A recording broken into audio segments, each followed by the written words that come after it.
from Trish, Gallen Fitness and Yoga. So I'm here to show you some upper body movements, some exercises. I had a request via Facebook today from Nantucket that somebody wants to see some ways to work the upper body. So I said, okay, that's a great idea for a video, so I'm going to do that. I get a lot of requests from my clients for toned arms. I want my arms to be toned. I want Madonna arms. I've heard somebody say, I want Michelle Obama arms. So it's all dependent on what you like. It's going to give you that nice toned cut look. So here's the rub about this kind of stuff. Very basically explained. Resistance work builds your muscle tone.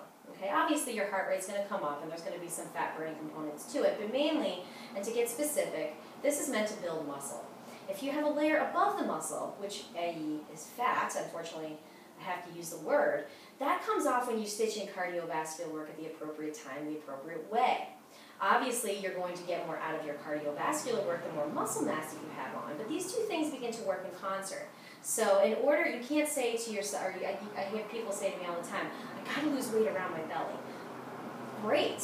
Unfortunately, it's not going to just zap off your belly, it's going to come off the entire body as it comes off. So you can't really target one area of fat loss. You can't do crunches to get rid of belly fat, basically, is the concept. So same thing applies here. If you want to get rid of the wings, sometimes it's loose skin, maybe sometimes it's that layer of fat, so you have to incorporate the cardiovascular work. So if you want to know how to do that, you got to watch my other videos. Anyway, here we go. We're going to focus on some upper body movements. We're going to start with bigger muscle groups and work them down to smaller muscle groups, and we'll focus on the target areas that people seem to like the most. Biceps, shoulders, and obviously for you guys, triceps. Alright, so the first one is going to work a little bit of everything. It's a standard W press. I love this move because it gets a little bit of everything. It gets a lot of bang for your buck. So I'm going to go for heavier weights here. In your arsenal at home, you should have 3s, 5s, 8s, and 10s for upper body work. Obviously you want to have an array of different weights, a jubilee of different weights to choose from. I like to start with 10s because I'm like a personal trainer and I have to challenge myself. Alright, so what I'm going to do is I'm going to sink my hips down. I'm going to get into a little squat position here because I might as well challenge my lower body while I get the upper body work done. You know, don't just stand there, straight legs, and do this. I mean, please, people, let's get out of the 90s here. Let's go ahead and challenge ourselves and get down a little low. Let's take the weights on the inside of the hips. Let's draw the shoulders down the back, pull the belly back in towards the spine. So we're going to let the arms hang heavy a little bit here. Then we're going to engage the muscles. And we're going to bring the weights up nice and wide. And then bring them down nice and slow. Okay? So we're going to work this. We're probably going to go for 10 or 15 reps, depending on your strength level. If it starts to get a little sloppy, if you're really struggling to get the weights up or the shoulders start to creep up, two things. Number one, either reintegrate, give it another whack, or go ahead and just drop the weights down. Let the ego go. It's better to let it come in with good form and less weight. Alright, so this is what it looks like from the front. Nice big old W press. We're getting the shoulders, we're getting the pecs, we're getting the traps, we're getting a little bicep action. Alright, this is what it looks like from the side. And you can see my butt sort of sticking out here. My knees are stacked neatly over my ankles. And my belly is engaged. My lower body is stagnant. My core is steady. My arms are moving. A lot of times in the gym, I see this. So they're getting a lot of back work, and they're getting a lot of work for, you know, their glutes moving up and down, but they're really not getting as much upper body work as they want. You have to focus on your body being in cement while you're doing the movement. It takes discipline and concentration. So there's your W press, all right? There's one. Number two, we're going to come in to a front. It's not a front raise, it's more of a pull-up. And to be honest with you, I don't know the name for it. I just do it all the time because I like the results I get from it. It works the shoulders. It gets a beautiful rotation of the shoulder girdle. And for all you fitness nerds out there, you'll definitely get what I'm saying in this. But I love this. You can usually go for some heavier weights. And again, we're getting more bang for our buck. We're hitting a bunch of different muscle groups. We're not just isolating, all right?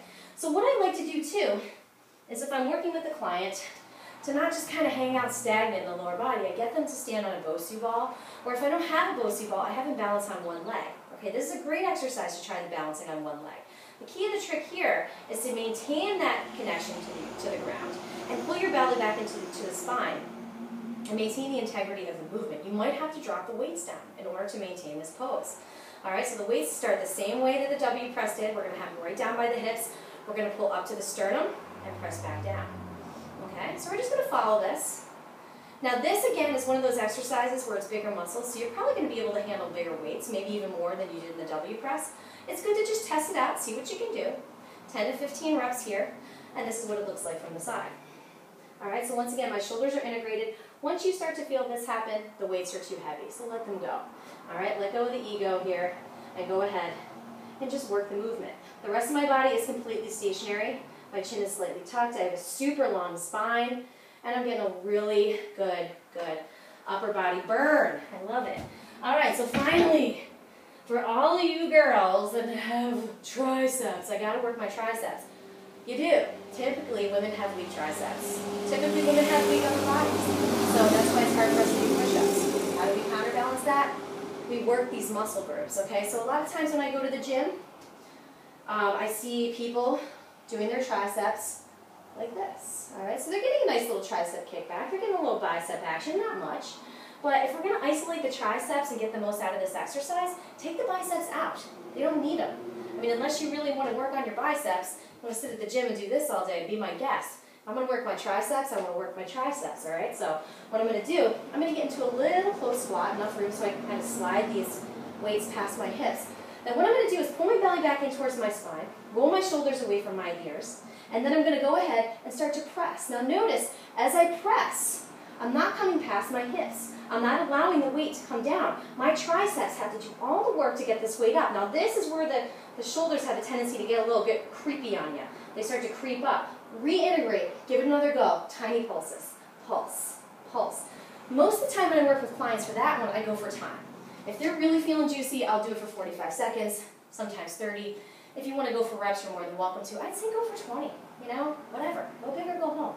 So those are 3 upper body exercises that you can throw in your little bank.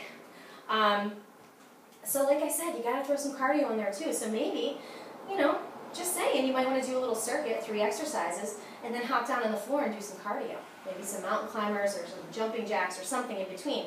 Not only does it obviously start to work off that layer, but it's not boring. You don't need a lot of space to do this, guys. You don't have to spend $700, you know, to go join a gym. All you need is 5 feet of space, a couple of weights, and a good personal trainer. All right? So have a great time, stay safe, stay healthy, and keep watching.